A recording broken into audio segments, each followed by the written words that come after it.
Hello बच्चों, आज हम पढ़ेंगे आलसी शेर की कहानी। एक दिन जंगल के राजा ने जंगल में रहने वाले सभी जानवरों को अपने दरबार में बुलाया और एक महत्वपूर्ण निर्णय दिया। कल से हम में से एक प्राणी दूसरे जंगल में शिकार करने जाए और हम सभी के लिए भोजन लाए।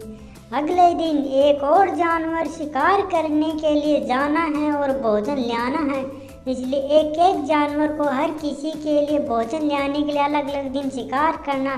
सभी जानवर राजा की आदेश से सहमत हो गए और यह निर्णय लिया गया कि हर दिन एक जानवर शिकार करके सभी के लिए भोजन लाएगा।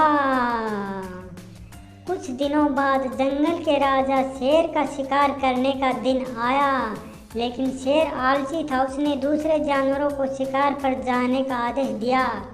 आलसी शेर जंगल का राजा था, इसलिए अन्य जानवरों को उसके आदेशों का पालन करना पड़ता था। शेर राजा की आज्ञा लेकर दूसरे जंगल में शिकार करने चला गया।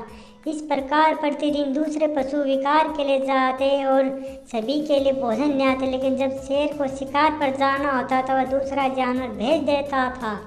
ऐसा 4-5 बार हुआ। एक दिन जब एक जंगली घोड़ा शिकार करने के लिए जा रहा था तो उसे रास्ते में एक आदमी मिला।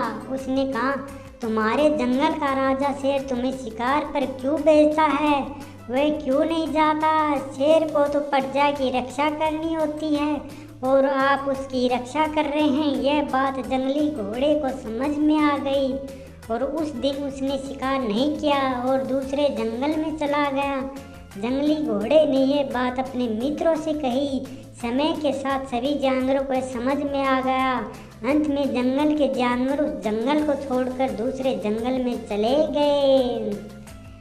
आलसी शेर जंगल में अकेला रह गया। अपने आलस के कारण वह शिकार नहीं कर पाया। दिनों बीत गए और वह मोटा बनता गया। कुछ महीनों के बाद भोजन न मिलने के कारण वह बीमार हो गया।